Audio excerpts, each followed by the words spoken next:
On the bustling streets of the historic French Quarter, the signs of recovery are obvious.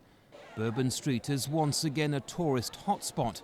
And on the banks of the Mississippi, the sound of jazz music hails the rebirth of New Orleans. It's all a far cry from the desperate days that followed Katrina, when 80% of the city lay underwater and the US government was criticized for its slow response. Over 1,000 residents died, more were displaced, many never to return, and entire communities lay in ruins. How we doing on produce? Oh, we're doing well. At one of the city's oldest black-owned businesses, hailed as a symbol of recovery, there is lingering criticism. This landmark has been in Brooke Boudreau's family for generations, but she says greedy developers are putting profit before people. All those people got paid, and at the end of the day, some people are still left without homes, education. It's getting better, but it's still not where it needs to be. In the nearby Bywater neighbourhood, an influx of new arrivals eager to buy cheap historic homes have also made things worse for the city's poor.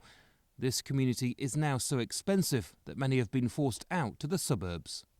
Gentrification has been such a powerful force in Bywater that house prices in this neighbourhood have risen 75% in the past few years.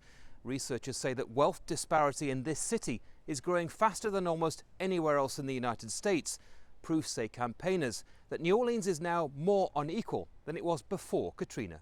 In the Upper Ninth Ward too, things have changed. Damien Grant has deep roots here, but he can no longer afford to buy a house and says he feels like his community is being ignored. There's a school right here, across the street, abandoned.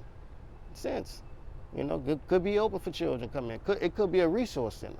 Could be a learning facility, you know, to where they come after school and then just learn and get tutoring and stuff like that. They don't have that.